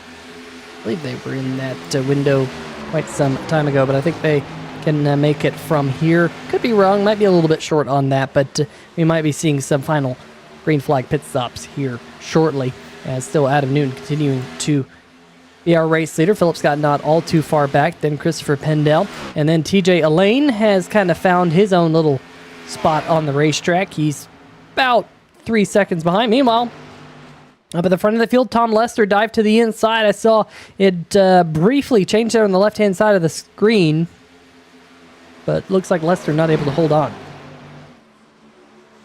No, he just got it for a moment and then watched it slip away, and he actually got into the wall a little bit there, which is going to cost him some more time. So, again, Adam Newton, unshakable here. He's just running his lines. He's not pushing that car too hard, and I think, honestly, if Newton wanted to, he could probably push a little bit harder, give himself a little bit of breathing room to the 48, but he's smart. He's seen what racing hard and what pushing your car past its limits can really do, and it's really given some of these guys some ill effects later down the line. So he's taking it easy, running where he needs to run. Meanwhile, Tom Lester just getting into that outside wall. He is trying so hard, using every line, every ounce of horsepower he can get to the pavement through those tires he's using, but has not worked out quite yet. One thing I'm noticing, though, Peter, is a lot of these guys are bouncing off that wall, sometimes even the concrete wall there on the back straightaway, and, the car isn't really reacting to it all that much. They bounce off the wall, doesn't get too much damage, doesn't slow them down too much, so that's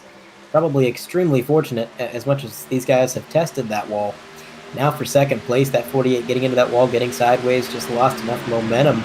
Probably not through damage, but just through sheer momentum loss, opening up the door for the 99. Philip Scott trying to get back to second place. But he's down on that low line, and I just think that bottom is going to get harder and harder to run. The longer these guys stay on track on old tires, the less viable that line becomes, because the car is just going to be so loose. Speaking of loose, though, how about Pendel? Back up to fourth, just out of frame there. He's passed a few cars, and he's actually slowly reeling our leaders in. Yeah, Pendel is, like you said, reeling him in. Just got to keep our eyes on the AutoZone number 94 as this run continues on. He's down to about under 1.5 seconds behind Adam Newton. We're starting to find some pace late in the run as we close in on 40 laps to go. Just looked over at the NFL game that's going on right now, Green Bay and Detroit Lions. I know that Philip Scott is a Detroit Lions fan. He ran a Detroit Lions scheme on 3 Wide TV a couple of weeks ago in the Total Nonstop Racing League. I think he ran it for 2 weeks straight. So he's hoping that Detroit wins. He's hoping that he wins, as again he looks for the race lead. He's kind of come around on this this run late. Andre, we saw him lose the lead, but he got around the 48 again and is now looking to get back to the point. Yeah, he's trying his hardest. He backed off a little bit, probably cooled the tires down just a tick, and now, he's let these guys run their race and run their tires down a little bit, and now he's making a charge. Thing is, he's got to do it quick. If you waste too much time racing somebody running these suboptimal lines, you're going to find yourself at a disadvantage. So you want to be able to make sure you can throw that slider. Chicago, that's where the slide job thing all started, and there's a reason for that. That's how you got to pass here, whether it's a Cup car, Xfinity car, a truck. Sometimes you just got to get down underneath them, throw a bit of a slider, and unfortunately for Philip Scott, he's not quite been able to do that yet, but he is staying side by side. Yeah, the 4 of Newton is kind of doing that, we heard out of TJ Elaine, keep that high line and kind of run the other car down, but The 99 got a great run off at turn number 4 that last time, able to go down to the bottom side of the racetrack through the tri-oval and back to the front. Back in wagon just a little bit as we have some takers onto pit road. Here comes TJ Elaine and Brent McKee. Saw McKee there. There's TJ Elaine in the number 51 machine. So they come down to their pit box. Hopefully not go through their pit box. Good job by Elaine, able to get into his box nice and neatly. You see Brent McKee's crew going to work. So that's going to bring up this round of green flag pit stops. And Philip Scott is reacting to that. He's also on pit road. Christopher Pendel, though, look at him. He must have sent it onto pit road. He caught all the way back up to the number 99 of Philip Scott in a hurry. Yeah, he really closed in a lot. And I don't blame Philip Scott for taking it a little bit easy on pit road. I know that he's actually been bit a couple times here as he's been racing the Xfinity Series. So I always say you're going to lose less time being cautious than you will overdriving. And speaking of overdriving, Adam Newton may be facing some sort of penalty as he came in extremely hot, wiggling back and forth. It's going to be on the edge. He may have not got a penalty. Uh-oh. He did get it. Oh, boy. This is Philip Scott getting a penalty. You said don't want to make a mistake. Well, the number 4 of Adam Newton might have made a mistake, but I think the number 99 still in his pit box must have got some type of a penalty. Let's see if we can go back and see exactly what happened to Philip Scott coming down onto pit road. Well, that's let's go back a little bit further. That doesn't tell us the whole story, does it? Let's see if it might have been speeding or just kind of an unsafe entry. Let's see. Go back here. Coming down, that's hot. That's very hot. Tries to get it wound up. And that's how Pendel caught up. I was confused. I thought Pendel sent it even deeper, but no.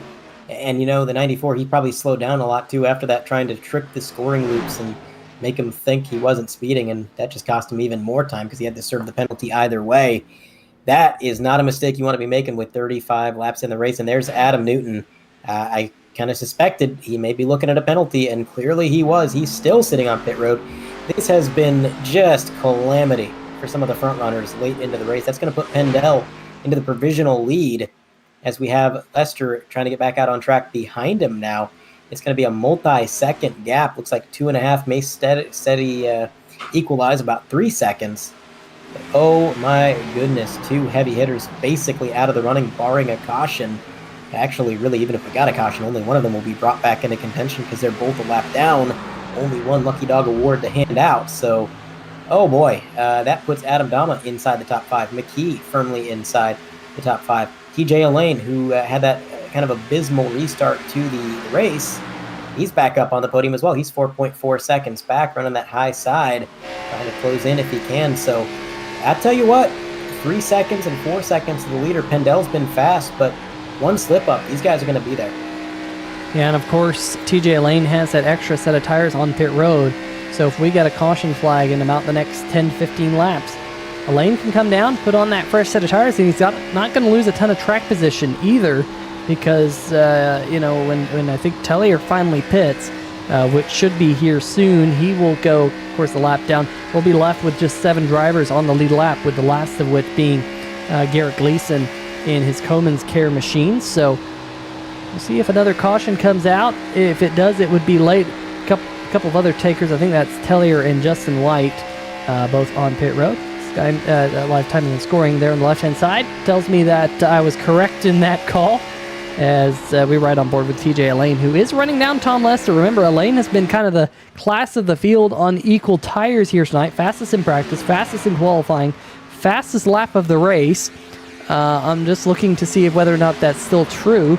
It is still true, but TJ Elaine finds himself a little bit behind on the tire strategy unless a caution comes out, because he's the only driver in the top 3 that has a fresh set of tires still left on pit road, and tires matter here at Chicagoland Speedway. And that's not going to help, though, in the wall. No, that is not going to help anybody, and definitely not the painters for the wall, as he is going to lose a little bit of momentum there. And that's a shame because before that, he'd brought it from 4.7 seconds down to about 4.1 in almost no time at all to the leader. He was really reeling him in quick. But that damage may prove crucial here as Tom Lester gets a little bit of breathing room. Tom Lester is kind of equalized at about 3.6 seconds. It has not changed a hair as they've continued their way around this track. Now 30 and a half laps to go. I'm thinking if you give this 51 some time, he may get closer, but he can't keep doing that. Yeah, that might be some right side damage. He might really need that caution flag that we were talking about to not only get some fresh tires, but also get a faster pair. Just not sure how much pace that knocked out of that Chevy Camaro, but still finds himself on the podium and 6+ seconds ahead of Brent McKee. So he's in a good position in the number 51 machine to at least walk away here tonight with a podium, as you see Tom Lester getting loose out of turn number 2. We've seen that multiple times here tonight. But how about Christopher Pendel? Finds himself at least right now, barring a caution flag, in the catbird seat, Andre, with a stellar drive onto pit road. I mean, you have to say that Pendel, if he won the race, if he wins the race here tonight, he won the race with that money stop. Yeah, if he wins this thing, he's got to, thank himself for some good strategy and thank that pit crew for getting him out of the pit road. No harm, no foul. It's been a phenomenal race so far. I mean, up and down for sure. He's gotten loose. He's had some trouble. But, even with all the trouble he's had, even with the handling struggles that he's had, he's always been up front, always inside the top 5, always showing pace. And, maybe that's just because everybody else is having the same struggles. I guess if everybody is fighting the car, then nobody is. But either way, so far, so good for Pendel in that 94. Lester falling back a bit. It was 3.6. That's about 4.0. Elaine equalizing at about 4.3. So that's going to be a tough gap to make up in under 30 laps. And then McKee even further back, 11.1 seconds to that 29. Adama in 5th actually has some challenge from behind, or he will soon, as it looks like Lashinsky's been reeling him in a little bit. So we may have a battle for 6th and 5th on our hands. But right here, that is TJ Lane trying to run down Tom Lester. Every time he gets close, it's like that dirty air just steals the handling away. And that's when he seems to get into the wall and have these issues. So I think if you're Lester, you just got to try to, keep an eye on the 51, give him a hard time. Don't let him take that preferred lane. But it's really just a mind game. You can't really predict where somebody's going to go. So I'd say you're better off just running your race and trying to hit your marks. But either way, what a turn of events, because I would not have expected this running order just a few laps ago. Yeah, Philip Scott, Adam Newton both finding themselves one lap down as they run. Riding on board with Adam Dama, who had several fans in the chat here tonight looking at a top 5 run, trying to chase down Brent McKee as well.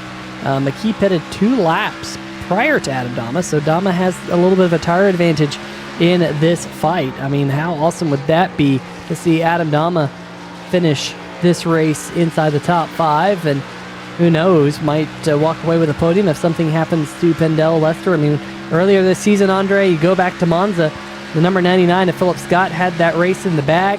Tornado warning happened where he was living, and he had to turn off his computer and run to the basement in a hurry with just like 3 or 4 laps to go. Something ridiculous like that. And who knows, something like that could happen here tonight. We've seen it before. I can't say we have never seen that type of thing happen before. It's never over until it's over. No, and speaking of it not being over, Peter, Tom Lester just gained a few tenths that lap. He brought it from almost 4 seconds, now 2.9. I don't know if Pendel made a bit of a mistake or what happened there, but gained a second to the leader. Looks like through the corner, he may gain another 10th or so right here. You can see it's been a steady gain, almost a 10th on 108, 2 tenths on 109, another 2 on 110, then almost 4 tenths there on 111. Let's see, on lap 112, gaining another 10th. So he is reeling them in. And with 23 to go, I would not say he's out of the picture. We know Tom Lester has been really good on the long runs tonight, and this could be a battle if he just keeps this pace up. Yeah, he also has 2 lap fresher tires than Christopher Pendel too, so that's also going to play into the advantage of the number 48 of Tom Lester. Let's see what it's like this time by the time differential. Lester at the line, completing lap number 113. Let's see what it says. Another 10th and a 3rd that last time by. So I think Lester here trying to figure out what line to run. He's running the bottom. He's getting loose. And a little bit of a wiggle out the back. That might hurt this lap time. But he's trying the bottom, he's trying the middle, and he's probably going to try the top side if he feels comfortable up there. But Lester's definitely searching around for the line to run here as this run goes on. Don't think he's going to gain a whole lot this lap, though, with that slip-up out of turn 2. No, he may actually lose some, and that's not good because right now he needs to gain more than a tenth a lap. He just lost a tenth. He's got to be gaining about 2 to 3 tenths every single lap if he wants a real shot at this. So he may get close, but it may be no cigar if he keeps getting loose and slipping up like that. That is not to say that Pendel is immune from mistakes as well. We've seen him get loose. He was kind of the problem child early in the race. He was the one we saw getting loose the most. But he seems to have cleaned up his act because I'll tell you, it's been a clean run so far here in this final stint. After that last pit stop, we've seen very few issues. Looks like another tenth going to go to Lester this time. It was 2.8 last time, now it's 2.7, so still not gaining enough, but not over yet. 20 to go, still closing, can't count him out. Yeah, you can't count him out. Meanwhile, back behind, battle for position between Steven Lashinsky and Brent McKee. You talked about, Lashinsky in the wall. Porting the maximum, I think that's the Max D, maximum destruction machine. Not sure 100% if it is, but I think that's what that is. Usually it's with some type of Monster Jam machine. Yeah, there you see, maximum destruction, Max D.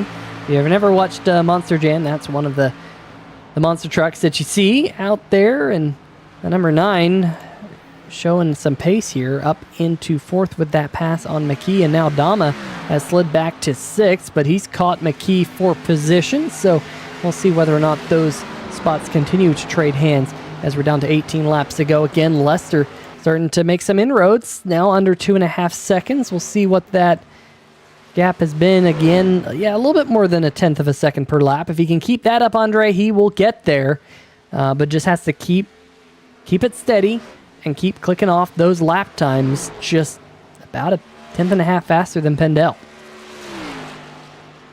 Yeah, if he can keep clicking them off, he may get there in time. 18 to go, and again, it seems to be he's the faster car. It's just a matter of, is the clock on his side, and right now it may not be. Also, going back to the Monster Jam deal with Steven Lashinsky, I want to point out, you got me Googling Tom Mentz. He was the one that drove Max D back when I was a kid. I wondered if he was still driving, because that was 20 years ago. And apparently, so says the internet, Tom Mentz will be retiring from competitive Monster Jam in the Maximum Destruction truck next year in 2024. So just wanted to make note of that. That's a long career that he's had. So Lashinsky likely paying some homage to that fact. But meanwhile, Tom Lester still trying to reel him in. 1.7 seconds to go, 16 laps. Again, he needs to gain more than a tenth a lap. Taking a look at a 3-wide TV replay, I think something might have happened with Adam Dama in the 28. Let's take a look and ski right to his outside here. Gets a good run down into the corner. Taking it down to the low line and throws a bit of a slider, perhaps. Gets a little bit loose. The 29 gets loose. And, oh boy, McKee, bit of a fishtail there, but no contact. So just some hard racing. Look at this. 15 laps to go, 1.5 seconds. Lester is officially gaining enough per lap. He's just got to keep that up and give himself enough time to actually make the move. Yeah, Pendel out front. You can look out behind and you see the number 48 getting a little bit bigger lap after lap, now down to 1.3 seconds. So now, Andre, it's less than a tenth of a second per lap that Lester needs to at least get to the back bumper. He's still going to have to continue to mow him down, but Pendel could also be saving tires. You never know what his strategy is. Sometimes it's hard to get in the head of these drivers. We see Pendel. Oh, that's not going to help. Pendel smacked the wall out of turn number 4. Not seeing any significant damage on his Ford Mustang, but probably at least hurt the momentum up off the corner. You see Lester brought it down again, another tenth and a half or so. 94 just not looking all too comfortable at this stage of the run. Let's see if we see anything in turns 3 and 4. Yeah, he's still sideways. You see that 94 just yawing out a little bit, and that's going to bring Lester under a second with 12 to go. Yeah, that was about a 0.3 of a second time loss, just getting sideways like that. It cost him quite a bit, so he's got to really minimize those mistakes, and it seems to be 3 and 4 that is the trouble for the 94. He's really good through 1 and 2. He actually pulls away just a little bit, but then you get down into 3 and 4, and it seems like that is where Tom Lester has been excelling. That dirty air has been really important tonight. If you're trailing the car in front, it seems like the handling goes away. Into the wall again goes the 94. Again, this has been his worst half of the track. And Lester now only 0.6 of a second back. We were questioning whether or not he would get there, Peter, but now it's looking like an inevitability. Yeah, just how many laps will it take for him to get to the back bumper?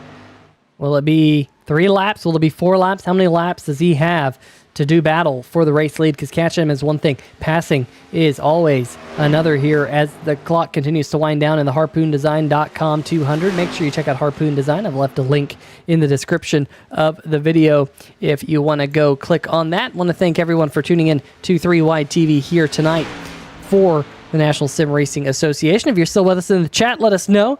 Haven't seen anyone in a while in the chat, but if you are, let us know. As the 94 Pendel really sideways out of turn number 2, and Andre, with 10 laps to go, here comes a hungry number 48. Yeah, he is going to send it down on the low line, and he's actually been faster on the bottom, and the 94 has been on the top. So, you know, the struggle all night has been, well, the bottom is slower, so you can't really use it to make passes, but that's not a problem that Tom Lester has had. And it looks like he's going to get half a car length advantage down into turn 1. Let's see if he can complete the move through this set of corners. He's going to get clear mid-corner. He's got to slide up, throw the block, slide job. There he goes. Clear, but not quite. Here comes the 94.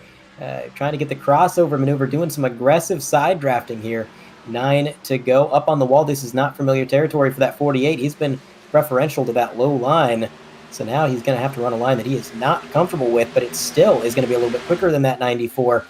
Pulling away to get clear. Now he can run whatever his preferred lane is going to be. Doesn't have to worry too much about that 94.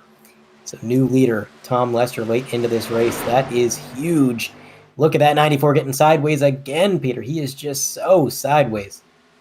Yeah, Pendel doing absolutely everything he can to try and maintain a shot at the win here tonight. Tom Lester, though, using that bottom line that we've been seeing him run through turn number 3 and 4. He makes that line work oh so well, as he has already worked his way up to about a half-second lead and is continuing to set sail now up at the front of the field. What a topsy-turvy night it has been here at the Chicagoland Speedway. TJ Elaine dominated the first half of the race, but he still has a fresh set of tires on pit road. The problem is there's only 7 laps to go. He might not be able to use that final set of tires. Unlike these two, Lester and Pendel, they have used their final set of tires. So they're on this set of tires all the way to the end, but that has been the advantage for them, is they used those fresher tires in the middle portion of the race to work up a lead on TJ Elaine, who has struggled under this run. Got a little bit of right side damage after scraping the wall. Looks like he's going to have to finish in third here tonight, barring a late race caution, or cautions, because cautions breed cautions late in a race. Steven Lashinsky in fourth. He's been able to pull away from Dama after Dama was able to get around Brent McKee. McKee has slid back to sixth. Garrett Gleason, last car on the lead lap. Looks like he is going to be, well, Andre, they at least in the NCAA, they call it, they're going dancing if they make the Final Four competition. Well, I think Garrett Gleason's going dancing here in the final 8 for the NSRA playoffs. Yeah, I tell you what, he might be going dancing. It's been a good race for Garrett Gleason, and it happened right when he needed it. You know, we've talked about the bad luck he's had. We've seen him have some really unfortunate races, I guess is a good way to put it, over the last few weeks. But now he's turning that luck around. Everybody else has had some sort of misfortune or another. They've had a lot of attrition, but he's kept that 7-car clean. He's avoided getting himself into any trouble. He's made some good passes on track where it counted as well. Remember, stage 1, he passed 2 cars on speed alone to grab himself some points. So doing what he needs to do when he needs to do it. It's been a great race for Garrett Gleason. And speaking of great races, Tom Lester now out to 1.3 seconds man, oh man, I did not expect him to get up to the leader that quick, and I did not expect him to pull away that much. But again, that 2-lap difference in tire was probably helping him reel him in. And now I think that we kind of hit the tire wear plateau. It's probably not helping him anymore, but he does have the clean air.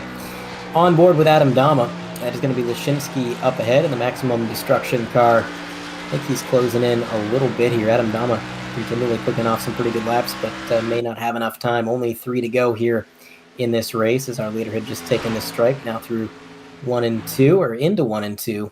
It's going to be 2 to go, actually. So just a few moments of racing remaining in that 48 car, maybe claiming a checkered flag. But tell you what, wiggles like that get you a little bit nervous. You don't want to make a mistake.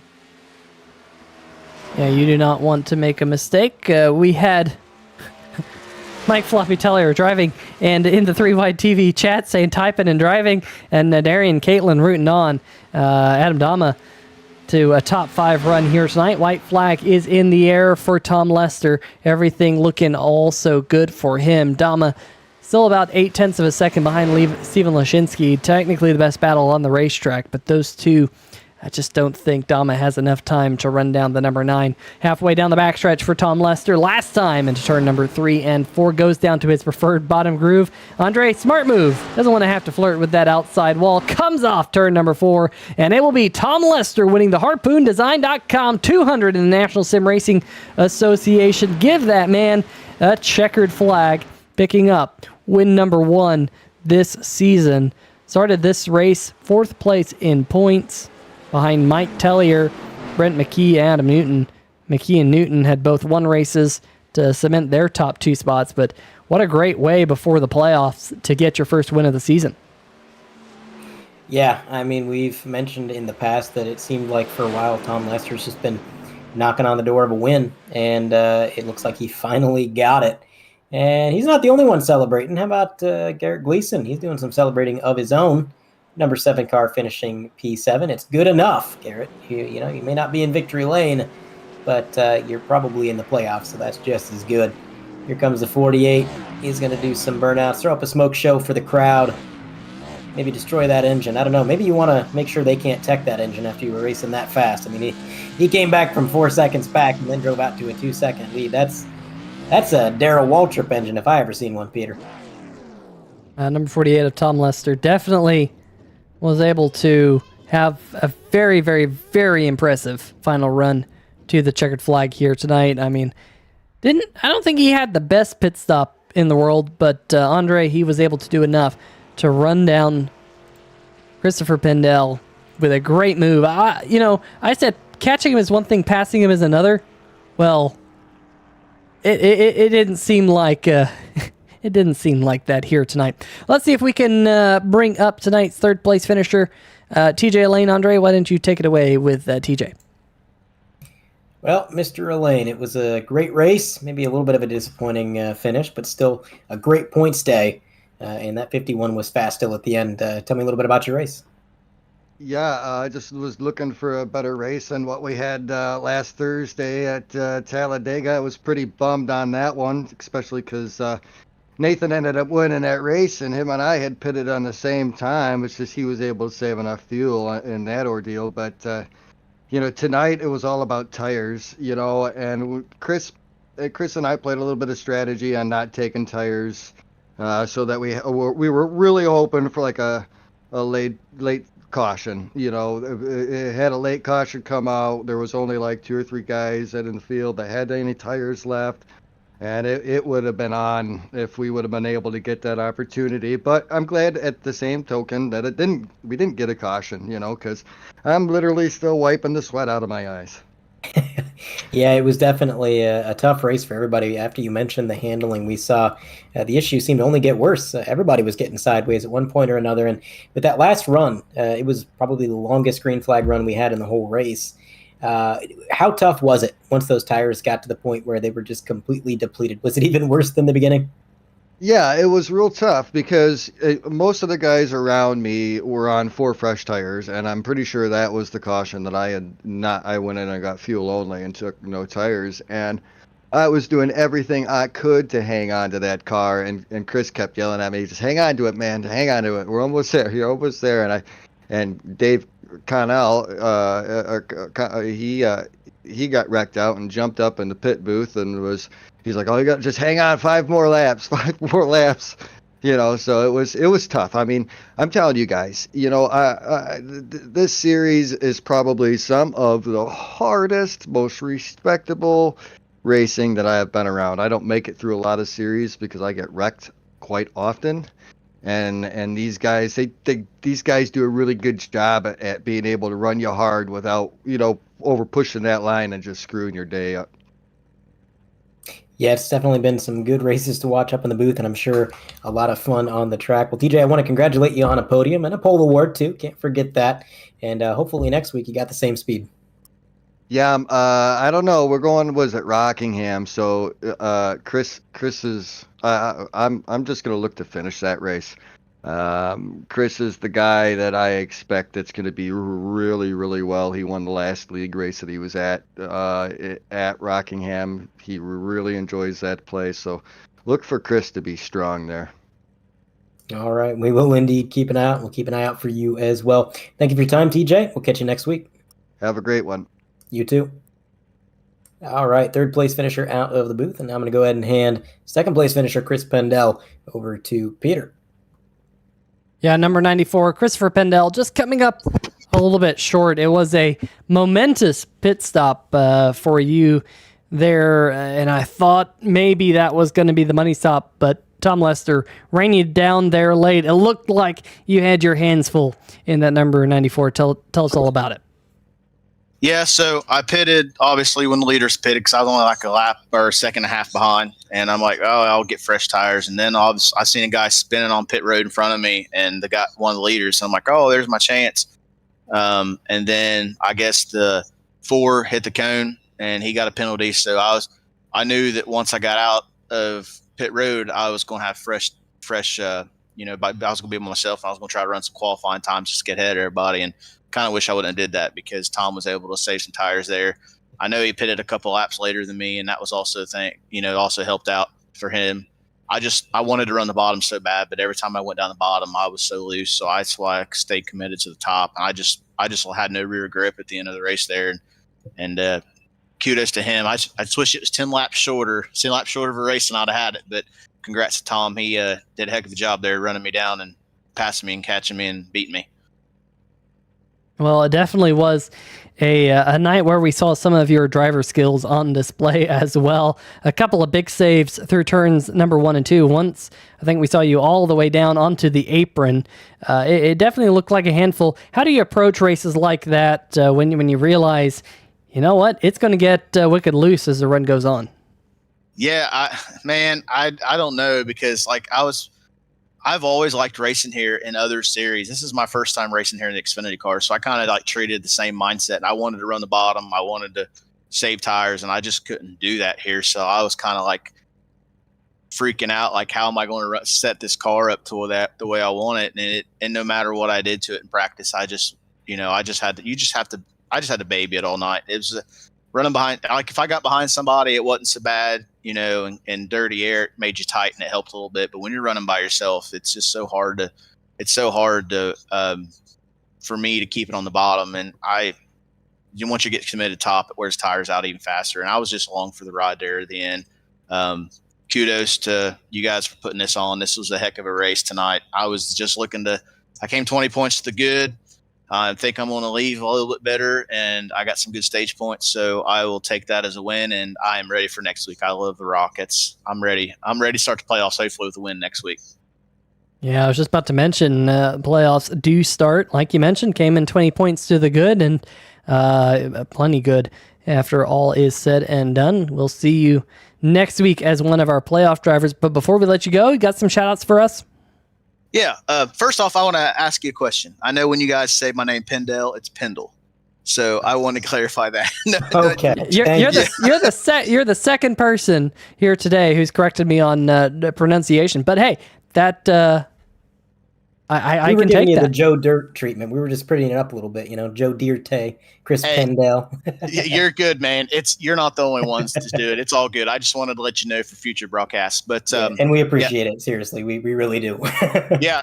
You guys don't interview this. I think it's the first time you've interviewed me all year. So I mean, you didn't know. So it's good to know now than the sooner than later. But Yes, sir.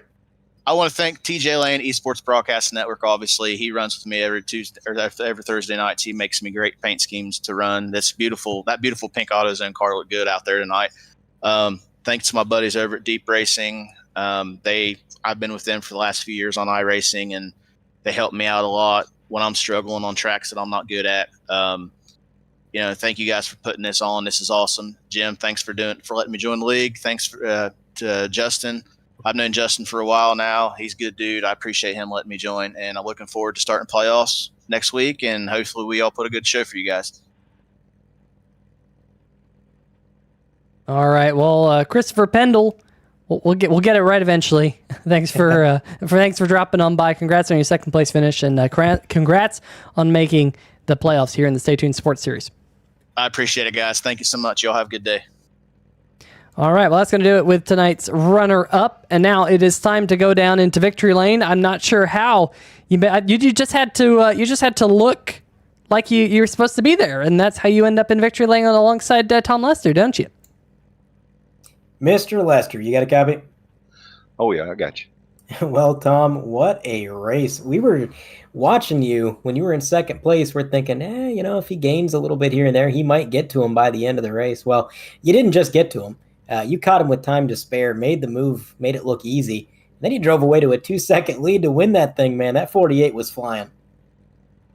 Yeah, it was on rails. After I got by that second set of tires, I kind of figured the track out, what lines to run. I figured 3 and 4 was best low line, and 1 and 2 stay up high, and it kind of evened my tires out on the wire.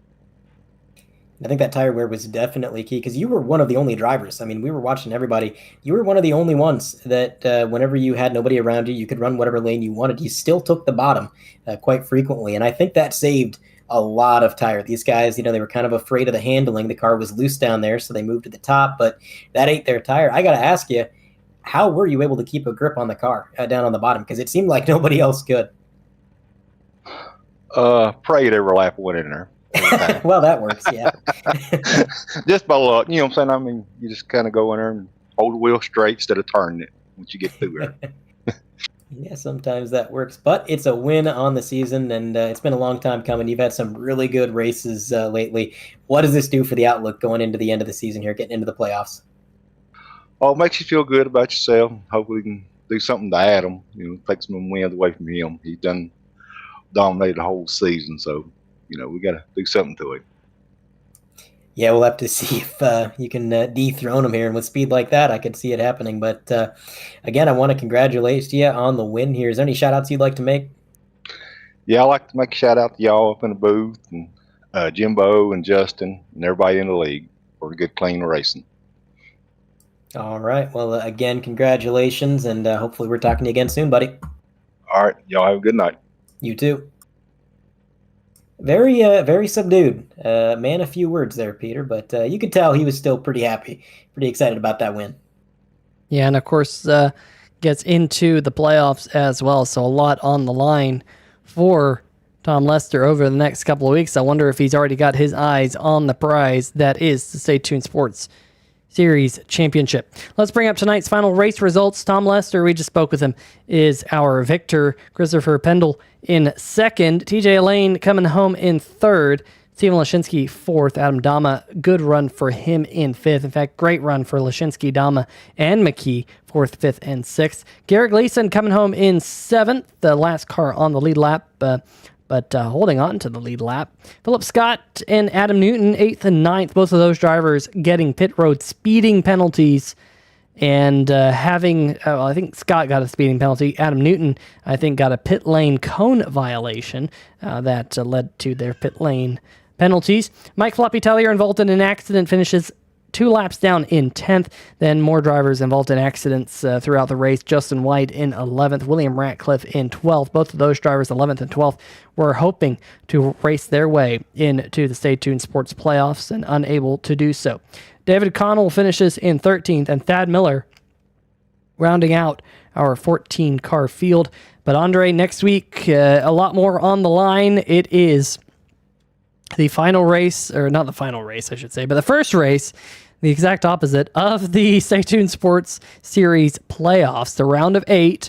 It does look like that, those 8 drivers will include, Garrett Gleason, who raced his way in right there at the end. Adam Newton with his 4 wins. Brent McKee with his win. Mike Floppy Tellier, Tom Lester with his win here tonight. Thad Miller, TJ Lane, and Christopher Pendle. So those drivers, we'll see them battle it out next week, trying to pick up all the points they can to race their way into the Final 4 for the series championship at Homestead, Miami. Yes, sir. It's going to be a great race. Looking forward to it. And hopefully it's just as exciting as it was tonight here at Chicago and or Kansas, whatever track I think I'm at today. But you can see it right here on 3Wide TV. That is, of course, correct. For myself, Peter Short, Andre Graham Bush, and everyone else in the 3Wide TV family, folks, stay safe and all that good stuff, and we shall see ya!